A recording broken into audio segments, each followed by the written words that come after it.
Hola a todos, en este video les vamos a explicar sobre un caso acerca de la telemedicina aplicada a la oftalmología. Los integrantes del grupo son Alejandro Martínez Gómez, Karen Michelle Herrera, Carla Michelle Toquica y Miguel Ramírez. Bueno, inicialmente vamos a hablar de tres conceptos importantes que son telesalud, telemedicina y teleoftalmología. La telesalud es el uso de la tecnología de la información y comunicación para realizar actividades en salud a distancia.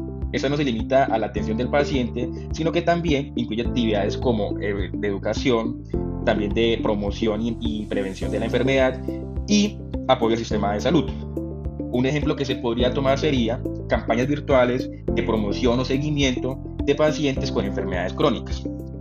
Hablando ahora acerca de la telemedicina, esta es la prestación de servicios médicos a distancia entre el profesional de salud y el paciente. Esta es más específica porque implica la relación directa entre el profesional de salud y el paciente, lo que permite hacer una valoración clínica, un diagnóstico, un manejo y un seguimiento al paciente. La telemedicina presenta un problema muy grande y es que hay una limitación a la hora de hacer el examen físico.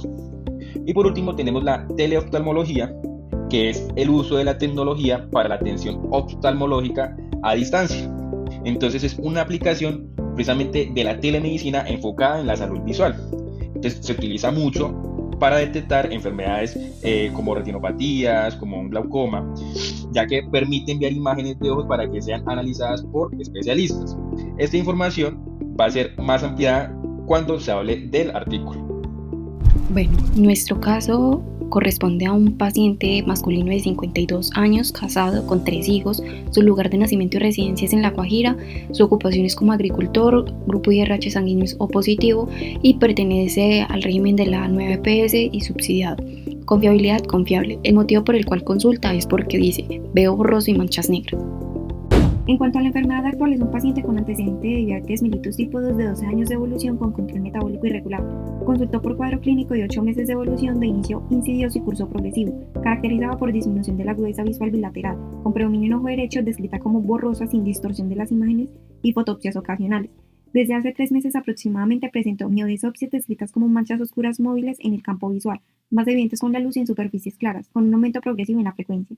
En las últimas 2 semanas refirió empeoramiento subjetivo en la visión de ojo derecho, sin pérdida súbita completa. Negó dolor ocular, enrojecimiento, secreción, diplopía o antecedente de trauma. No identificó factores desencadenantes claros, la progresión fue gradual.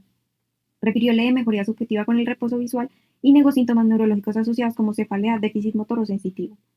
En la revisión por sistemas, en la parte neurológica negó cefaleas, alteraciones del estado de conciencia, del sueño y déficit focal. En el sistema oftalmológico refirió visión borrosa progresiva, miodesopsias, fotopsias y negó dolor ocular, diplopía, secreción, prurito o fotofobia. En el sistema endocrino refirió intolerancia al frío y disminución del apetito. En los síntomas generales negó fiebre, pérdida de peso u otros síntomas constitucionales. Al examen físico, en el fondo de ojo presentó microneurismas, hemorragias en punto y mancha, exudados duros y algodonosos y neovascularización retinal. En los signos vitales presentó una tensión arterial de 150 sobre 90 milímetros de mercurio, una frecuencia cardíaca de 82 latidos por minuto, una frecuencia respiratoria de 16 respiraciones por minuto y una temperatura de 36.5 grados centígrados. En los paraclínicos presentó una hemoglobina glicosilada de 9.2%, una glucosa de 210 miligramos sobre decilitro y al examen oftalmológico presentó una agudeza visual en el ojo derecho 20 sobre 100, en el ojo izquierdo 20 sobre 60, las pupilas isocóricas normorreactivas y sin defecto pupilar aferente evidente, los movimientos oculares conservados en todas las direcciones y los campos visuales por confrontación con una leve disminución periférica. En el segmento anterior no presentó hiperemia conjuntival, en la cámara anterior sin reacción inflamatoria y el cristalino con leve opacidad, y en la tonometría presentó una presión ocular dentro de límites normales. Como antecedentes patológicos presenta hipertensión arterial de 12 años de evolución, diabetes mellitus tipo 2 de 8 años de evolución, una dislipidemia de 6 años de evolución. Farmacológicos toma losartán, metformina y atorvastatina, y en los oftalmológicos sin control oftalmológico previo y niega uso de lentes de corrección. Además, en los traumáticos negó traumas oculares o craneoencefálicos, en los familiares refirió madre con diabetes mellitus tipo 2, en los quirúrgicos negó cirugías previas oculares y generales, y en los toxicológicos es un exfumador con índice paquete año de 15 y un consumo social de licor. Teniendo en cuenta lo anterior, el paciente de nosotros presenta una retinopatía diabética proliferativa. La retinopatía diabética es una complicación causada una complicación ocular causada por la diabetes. Inicialmente es asintomática y presenta dos etapas: la retinopatía diabética no proliferativa, que es la etapa inicial, que generalmente es asintomática, y la retinopatía diabética proliferativa es la etapa avanzada, que puede presentar síntomas uni o bilaterales, algunos de ellos siendo miodesopsias, visión borrosa, visión que cambia de borrosa a clara, áreas en blanco u oscuras en el campo de visión, visión nocturna deficiente, o notar que los colores se ven atenuados o apagados, o pérdida de la visión. En el caso de nuestro paciente con una retinopatía diabética proliferativa, en contexto de una diabetes mellitus tipo 2 mal controlada y con dificultades en el acceso a atención oftalmológica especializada, que condicionó a un diagnóstico tardío y riesgo de pérdida visual irreversible. Los problemas asociados que encontramos son un control metabólico inadecuado, una adherencia irregular al tratamiento, una dificultad para acceso a consulta oftalmológica presencial, limitaciones geográficas debido a que nuestro paciente vive en zona rural, un diagnóstico tardío de retinopatía diabética y un alto riesgo de progresión a ceguera. Entonces, para orientar la búsqueda y dar soluciones al problema planteado, partimos de una pregunta de investigación estructurada bajo el modelo PICO, el cual nos permitió organizar de manera mucho más clara y precisa los elementos claves del estudio. En cuanto a la población, nos centramos en pacientes adultos con retinopatía diabética que viven en zonas rurales o alejadas. En la intervención corresponde a la implementación de la telemedicina, específicamente la teleoftalmología. Como comparador, consideramos la atención presencial convencional. Y en los resultados u outcomes buscamos evidencia proveniente de revisiones sistemáticas, metaanálisis, guías de práctica clínica que evalúen esa efectividad de la estrategia. A partir entonces ya de esta estructura formulamos la siguiente pregunta, que fue: en pacientes adultos con retinopatía diabética en zonas rurales, la teleoftalmología, en comparación con la atención presencial, mejora la detección temprana y el seguimiento de la enfermedad. Una vez entonces ya definida esta pregunta, el siguiente paso fue estandarizar el lenguaje de búsqueda para poder garantizar la precisión que queríamos en la literatura científica. Para ello utilizamos entonces descriptores DEX y MESH, como lo vemos entonces en cada uno de los componentes de la pregunta. Ya con los términos definidos, avanzamos a la fase de búsqueda en bases de datos, como lo fue PubMed. Diseñamos distintas ecuaciones de búsqueda para optimizar los resultados. Utilizamos el Advanced Search Builder de PubMed para combinar términos en title y en abstract, y aplicamos filtros de Clinical Queries enfocados en diagnóstico con un enfoque mucho más amplio. Como resultado, una de nuestras ecuaciones arrojó 269 artículos, ya con un enfoque claro. Y en cuanto al artículo, ¿cierto?, nos decidimos entonces, o fue seleccionado por su relevancia y el aporte integral, que será explicado en las siguientes diapositivas. En cuanto al artículo seleccionado, tenemos este artículo en el que se realizó una revisión de la literatura sobre el uso de la telemedicina en el tamizaje de la retinopatía diabética. Los autores de este artículo se encargaron en analizar su precisión diagnóstica, accesibilidad y costo-efectividad, mostrando si es o no comparable con el examen presencial y si mejora el acceso al diagnóstico. También se discutieron temas como lo son las barreras en los costos, calidad de imágenes y limitaciones en su implementación.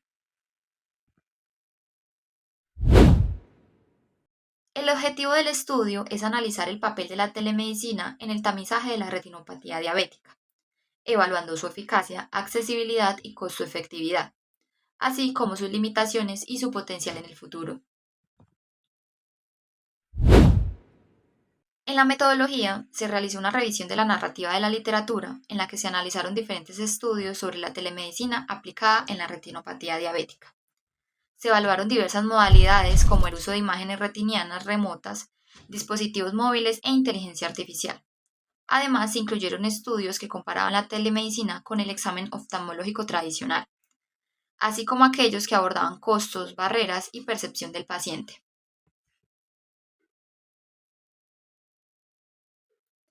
En cuanto a las modalidades de telemedicina analizadas en este artículo, tenemos 4. La primera, la teleretinografía, la cual se encargaba de capturar imágenes del fondo de ojo para la evaluación remota por especialista.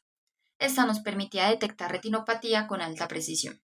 También fueron utilizados los dispositivos móviles, el uso de sus cámaras y aplicaciones para poder obtener y enviar imágenes. Nos facilitaban el acceso en zonas con poco recurso. La inteligencia artificial fue de mucha ayuda también, en la cual se generaron algoritmos que analizaban imágenes retinianas para la detección de la enfermedad.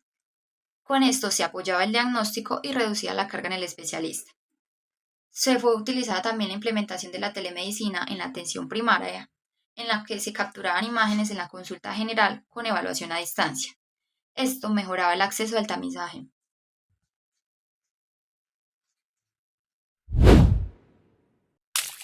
En la discusión se destaca que las diferentes modalidades de telemedicina son efectivas para mejorar el acceso y la detección temprana de la enfermedad.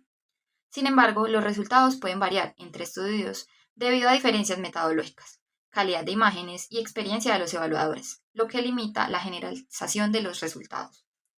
Por ello, la telemedicina se plantea como una estrategia complementaria a la atención presencial, más que un reemplazo. Listo. Por último es saber si en el caso de nuestro paciente podemos aplicar la telemedicina y si la podemos aplicar y desde mucho antes de que le diagnosticaran su retinopatía diabética. Y todo esto pues para su detección temprana, un seguimiento continuo y controlar los factores de riesgo de la retinopatía. También específicamente en el sentido de hacerle un mejor seguimiento periódico de sus enfermedades crónicas, hacerle una buena educación al paciente y un buen control metabólico, tamizajes con retinografías digitales, una evaluación remota por oftalmología y en casos más avanzados clasificar su severidad y priorizar su remisión. Muchas gracias.